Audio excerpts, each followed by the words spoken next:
नमस्ते दोस्तों, आज हम पढ़ने जा रहे हैं rational numbers. Rational numbers numerator upon denominator के फॉर्म में होते हैं, जिसमें न्यूमरेटर और डिनोमिनेटर दोनों भी इंटीजर्स होने चाहिए और denominator should not be equal to zero. अब हम समझेंगे इंटीजर्स होते क्या हैं, लेकिन इससे पहले हम चलते हैं हमारे नंबर सिस्टम पे। नंबर सिस्टम में हम जो काउंटिंग नंबर्स होते हैं, जैसे कि 1 से लेके इन्फिनिटी तक, उसे हम नेचुरल नंबर्स बोलते हैं। अगर इसी नेचुरल नंबर्स में आगे एक ही नंबर सिर्फ ज़ीरो डालने से ये होल नंबर्स बोलते हैं ऐसे। तो नेचुरल नंबर और ज़ीरो वो होल नंबर हो गया। और इंटीजर्स क्या होते हैं? नेगेटिव नंबर सिस्टम, इसके आगे अगर इन्फिनिटी तक हम जाएंगे, यहाँ भी इन्फिनिटी तक, तो ये इंटीजर्स हो जाएंगे। और इन बिटवीन ये नंबर्स जैसे 1 और 2 के बीच में अगर 0.5 है, 0.5 को हम हाफ भी लिख सकते हैं। ये इधर is nothing but rational numbers, fractions होते हैं। फ्रैक्शंस में भी कितने टाइप होते हैं?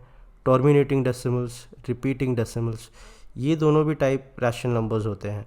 और ई रैशनल नंबर्स जो नॉन रिपीटिंग डेसिमल्स होते हैं, जैसे कि पाई हो गए, और ये कभी एंड ही नहीं होते इनके डेसिमल्स, और ये सारे नंबर्स को मिला के रियल नंबर्स बनता है। ये हमारा नंबर सिस्टम हो गया। जैसे कि ये अब इसमें आप देख सकते हैं natural numbers, whole numbers, integers, rational numbers, सारा मिला के हमारा रियल नंबर हो जाता है। देखेंगे क्लोजर प्रॉपर्टी। मान लीजिए दो नेचुरल नंबर्स को हम ऐड करते हैं तो हमें नेचुरल नंबर ही मिलेगा। लेकिन मान लीजिए दो नेचुरल नंबर्स को हम सब्ट्रैक्ट करते हैं, कि ज़रूरी नहीं है कि वो हमें नेचुरल नंबर दे। जैसे कि 2 - 5 तो -3 आता है, जो कि एक इंटीजर है। ठीक है, दो नेचुरल नंबर को मल्टीप्लाई करेंगे तो हमें नेचुरल नंबर ही मिलेगा। लेकिन डिवीजन में ये ट्रू नहीं है। जैसे मान लीजिए 2/3, तो ये एक नेचुरल नंबर नहीं है। तो इसी तरह होल नंबर्स के लिए भी सेम चीज़ें लागू होती हैं। इंटीजर्स का एग्जांपल देखेंगे। इसमें -5 -6 इज इक्वल टू -11। दो इंटीजर्स को सब्ट्रैक्ट करने के बाद हमें इंटीजर्स मिलेगा ही मिलेगा, या पॉजिटिव मिले या नेगेटिव मिले। अब रैशनल नंबर्स को हम देखेंगे। तो रैशनल नंबर्स में दोनों रैशनल नंबर्स को सब्ट्रैक्ट करने के बाद पॉजिटिव या नेगेटिव रैशनल नंबर ही मिलेगा। मोस्टली सब्ट्रैक्शन और डिवीजन कम्यूटेटिव प्रॉपर्टी में, जैसे कि a - b is not equal to b - a। जैसे कि 4 - 2 इज़ नॉट इक्वल टू 2 - 4, इसका एग्जाम्पल। और a divide by b is not equal to b divide by a। It is same as 3 divide by 5 is not equal to 5 divide by 3। अब हम देखेंगे associative property. ये दोनों देखेंगे। Half -1/4 -1/5 bracket here is not equal to half -1/4 or 1/5।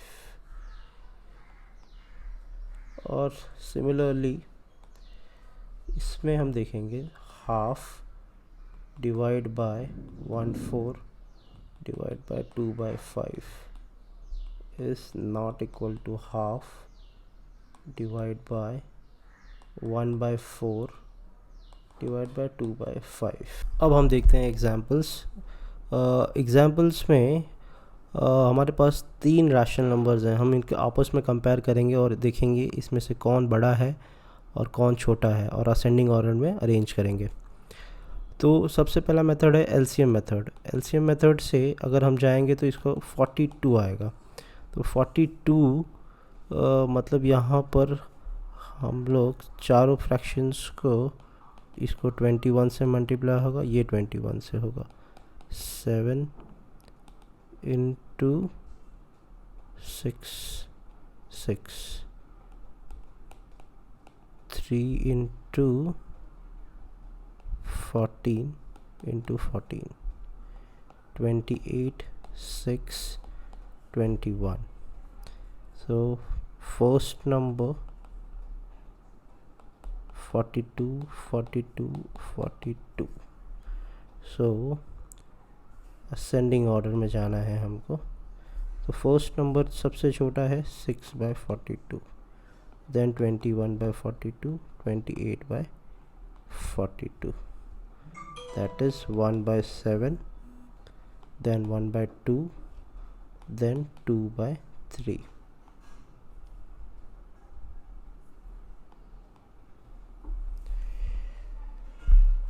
अब ये सम को solve करने का और एक तरीका था, अगर हम 1 से लेके 10 तक रेसिप्रोकल याद कर लें, जैसे 1/2 0.5, 1/3 0.33, 1/4 0.25, 1/5 0.2, 1/6 0.16, 1.7 0.1428 और 1.8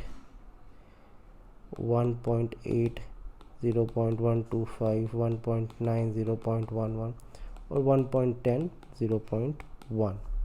ये इतना चीज़ हमें याद होना चाहिए। अगर ये याद रहा तो हम 2 मिनट में आंसर्स निकाल सकते हैं। जैसे कि 2/3, अभी 0.66, 0.33, 0.66 हो जाएगा।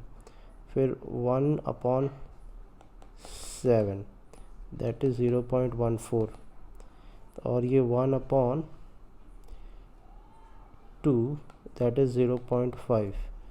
तो सबसे बड़ा ये है, फिर ये है, फिर ये है। तो इस तरह से भी हम आंसर निकाल सकते हैं अगर हमें ये पता हो तो। सेकंड एग्जांपल देखते हैं। एक क्लास में मान लीजिए 150 लोग हैं, इसमें 90 बॉयज़ है और 60 गर्ल्स हैं। तो बॉयज़ का परसेंटेज निकालना है, तो ये भी एक फ्रैक्शन हो जाएगा जिसमें एक रैशनल नंबर है, और गर्ल्स का भी परसेंटेज निकालना है, कितने परसेंटेज गर्ल्स है आउट ऑफ दिस। तो ये 40% आएगा और ये 60% आएगा। ठीक है, आगे चलते हैं।